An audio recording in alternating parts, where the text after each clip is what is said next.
Hi there, I'm Ross. I'm the chairman of the Hive Group. Within the Hive Group, we act for almost 400 dentists across the UK and the Republic of Ireland.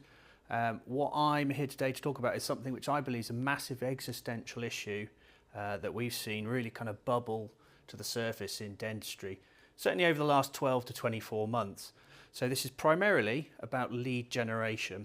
So the problem that I'm seeing, I suppose, is that the macroeconomic factors got a little bit tighter in recent months and the recent year or so. And that's kind of manifested itself in a huge amount of confusion, a little bit of consternation and about how dental practices are operating.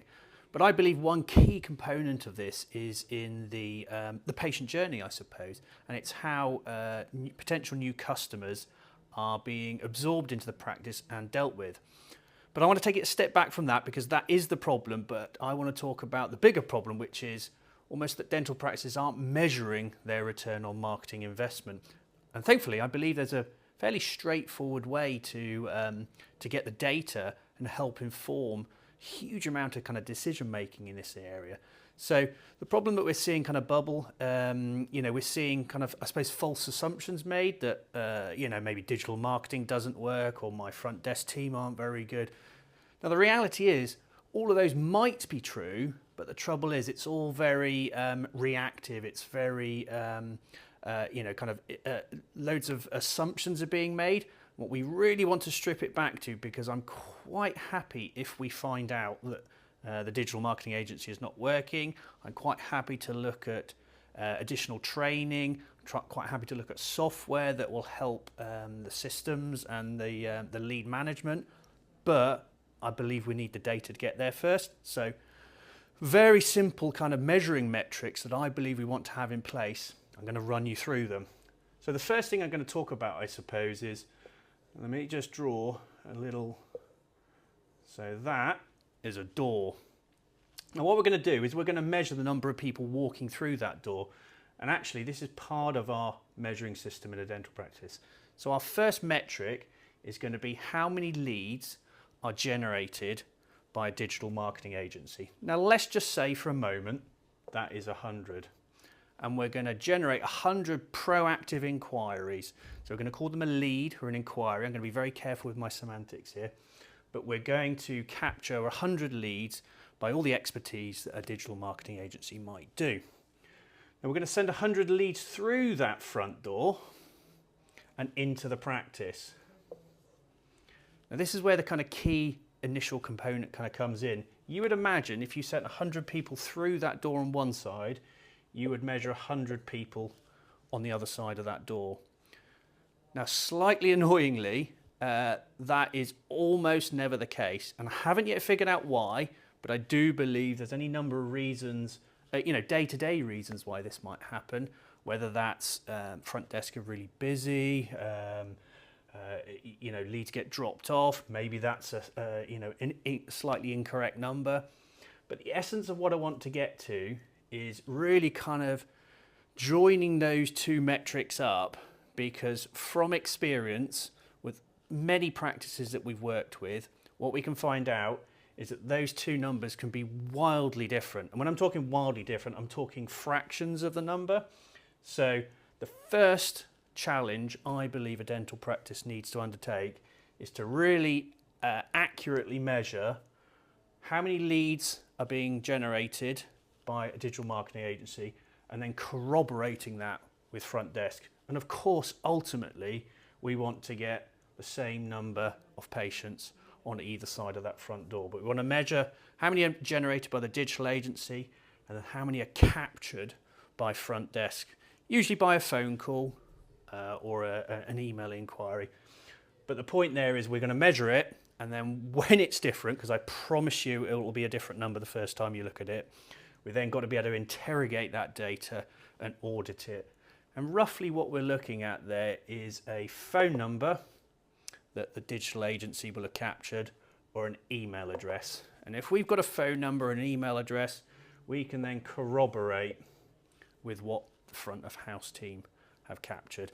And there are bits of software that can help kind of capture that, whether we're talking about Boxley or other softwares are available there. But the point is we want to get those systems in place, because those patients that might slip down the cracks in the sofa, you know, they've cost you money and they're a lost opportunity cost of revenue in the practice. So if we can measure that, that's an absolutely brilliant starting point. We then got confidence that we can make decisions on marketing. We got confidence we can make decisions on perhaps additional training for the front of house team. We might look at systems to kind of capture and respond to emails. We might use AI. All these things are possible, but we need the foundations in place. Third thing I'm going to look at, or third thing I'm going to recommend in terms of our lead management KPI, is we're going to measure after how many leads have been captured by the front of house team. We're going to ascertain how many of them actually turned up at the practice. So we might receive 100 phone calls, let's say, and we want to determine how well that lead is being managed and how many agree to turn up for either a checkup or a consultation, depending on what modality that patient is inquired about. So that 100, let's say, might turn into 75. So I'd have 100 inquiries, we might nurture 75 to turn up at the practice. Beyond that, once they've turned up at the practice, we're going to look at KPI number 4, and we're going to determine of those 75 who have turned up at the practice, we want to determine how many of them, the practice is essentially monetized. So that's where we convert them into something that will give a return on marketing investment. And I think it's worth emphasizing that's the part where I consider they've become a new patient. I don't consider that a new patient. I don't consider that a new patient. They're definitely potential new patients, but they're a lead or an inquiry all the way up until the point, essentially, where we can actually monetize them. I actually don't mind whilst we're initially implementing this system, that we're not going to judge too much on how much we monetize them for. We might only put them onto a plan. They might agree a course of Invisalign treatment. I'm not going to be too prescriptive. I'm saying the first thing a practice has to really nail is making sure it can get visibility on what happens to that potential inquiry as it moves through the system. So we might end up with, let's say, 60 people ultimately saying yes to some form of treatment or some sort of activity within a dental practice. So that is a whistle-stop tour of how I believe a simple but actually difficult to execute system can be put in place in the practice, because you can think about all the moving parts you do need to operate there. But if we can deal with that first, then I believe this is the key to the kingdom in dentistry, in private dentistry, during 2025 and beyond.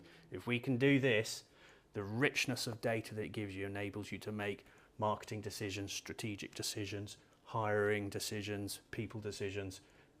Really is kind of quite wonderful. So hopefully that's helpful.